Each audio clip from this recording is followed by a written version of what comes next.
Hi friends, welcome to Cook with Suku.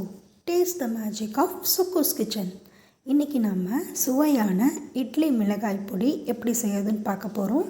தேவையான பொருட்கள்லாம் இங்கே வச்சுருக்கேன். டீட்டெயில்ஸ் டிஸ்கிரிப்ஷனில் இருக்குது.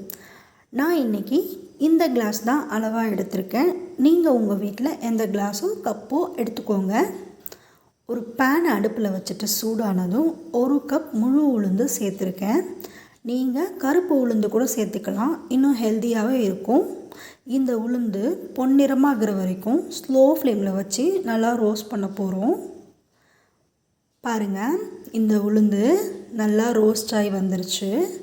இப்போது நம்ம இதை ஒரு பிளேட்டுக்கு ட்ரான்ஸ்ஃபர் பண்ணிடலாம். இப்போது 1/2 கப் கடலைப்பருப்பு எடுத்திருக்கேன். எந்த கப்பில் உளுந்து எடுத்தோமோ அதில் 1/2 கப் கடலைப்பருப்பு போதுமானது. இதையும் நல்லா கோல்டன் ப்ரௌனாக வர வரைக்கும் வறுத்து எடுத்துக்கலாம். வறுபட்டுருச்சு.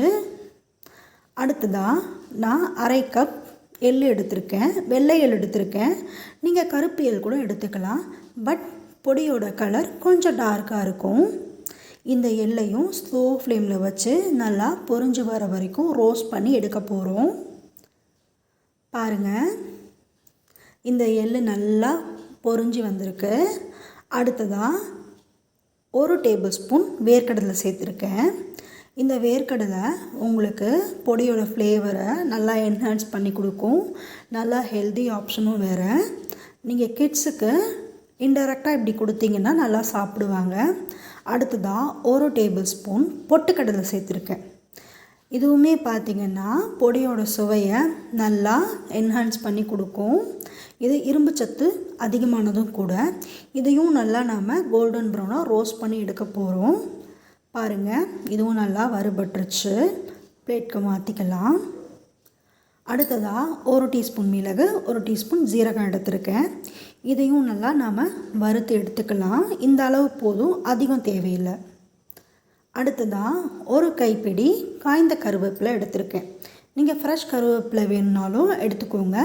நான் இதை ஆல்ரெடி க்ளீன் பண்ணிவிட்டு கழுவி காய வச்சுருக்கேன். இதையும் நல்லா ரோஸ்ட் பண்ணி எடுத்துக்கலாம். அடுத்ததாக 1 டீஸ்பூன் நல்லெண்ணெய் சேர்த்துருக்கேன். இதுக்கு நல்லெண்ணெய் சேர்த்திங்கன்னா தான் நல்லாயிருக்கும். நான் கட்டி பெருங்காயம் ஒரு சின்ன பீஸ் எடுத்து இந்த மாதிரி குட்டி குட்டி பீஸாக நறுக்கி வச்சுருக்கேன். இதை இந்த எண்ணெயிலே போட்டு நல்லா ரோஸ்ட் பண்ணி எடுத்துக்கலாம். இதை நீங்கள் எல்லா பக்கமும் திருப்பி போட்டு எல்லா பீஸையும் நல்லா ரோஸ்ட் பண்ணி எடுங்க. அப்போ தான் மிக்சியில் அரைக்கும் போது நல்லா அரைப்படும். பாருங்கள், இதுவும் நல்லா வறுபட்டு வந்துருச்சு. நாம் இதையும் ஒரு பிளேட்டுக்கு மாற்றிக்கலாம். அடுத்ததாக நான் இதே எண்ணெயிலேயே ஒரு 10 போல் பூண்டு பல் எடுத்து வச்சுருக்கேன். அதையும் சேர்த்து ரோஸ்ட் பண்ணி எடுத்துக்கலாம். பூண்டு வேண்டாங்கிறவங்க இந்த ஸ்டெப்பை ஸ்கிப் பண்ணிடுங்க. அடுத்ததாக இதே எண்ணெயிலேயே நான் எடுத்து வச்சுருக்க காய்ந்த மிளகாயும் போட்டு ரோஸ்ட் பண்ணி எடுக்க போகிறேன். காய்ந்த மிளகாய் கருகாமல் இருக்கணும். ரோஸ்ட் பண்ணி எடுத்துக்கோங்க. வறுபட்டுருச்சு.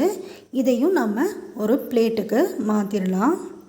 இது எல்லாத்தையும் நம்ம ஒரு பிளேட்டுக்கு மாற்றின பிறகு கொஞ்சம் நேரம் ஆற வச்சு நாம் ஒரு மிக்ஸி ஜாரில் அரைக்க போகிறோம் பொடியாக. பாருங்கள், இது நல்லா ஆறிடுச்சு. ஒரு மிக்ஸி ஜாரில் ஃபஸ்ட்டு நம்ம காய்ந்த மிளகாய் மட்டும் போட்டு ஒரு கோஸ் பவுடராக அரைக்க போகிறோம். பாருங்கள், இந்த அளவுக்கு அரைஞ்சால் போதும்.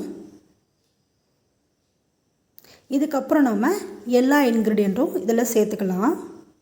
இது எல்லாத்தையும் அரைக்கும் போது ஒன்ஸ் இந்த மாதிரி கிண்டி கொடுத்துக்கிட்டே இருங்க. அடியிலேருந்து ஒரு ஸ்பூன் வச்சு. பாருங்கள், இந்த பொடி நல்லா ஒரு கோஸ் பவுடராக வந்துருச்சு. ஒரு 85% கிட்ட இது நல்லா பொடிஞ்சு வந்துருச்சு. இந்த அளவுக்கு இருந்தால் போதும். ரொம்ப நைஸாக இருந்தால் நல்லா இருக்காது. இது ஒரு பெரிய பிளேட்டில் கொட்டி நல்லா ஆற வச்சு எடுத்து வைங்க. இந்த மாதிரி கொஞ்சம் கட்டி கட்டியாக இருந்துச்சுன்னா உங்கள் கையை வச்சு இது நல்லா உடச்சி விட்டுருங்க. இது நல்லா ஆறி வரட்டும். இந்த மாதிரி ஆறி வந்த பிறகு நாம் ஒரு ஏர்டைட் கண்டெய்னர்லேயோ டப்பாவிலையோ போட்டு ஸ்டோர் பண்ணி வச்சுக்கலாம். இது நம்ம ஒரு 4 to 5 months கூட வெளியவே வச்சு யூஸ் பண்ணிக்கலாம். கெட்டுலாம் போகாது. அவ்வளோதாங்க, ஒரு சுவையான இட்லி மிளகாய் பொடி ரெடி. இது சுவை மட்டும் கிடையாது, ரொம்ப ஹெல்த்தியும் கூட. வீடியோ பிடிச்சிருந்தா லைக் பண்ணுங்கள், சப்ஸ்கிரைப் பண்ணுங்கள். அடுத்து என்ன ரெசிபி வேணும் கமெண்ட் பண்ணுங்கள்.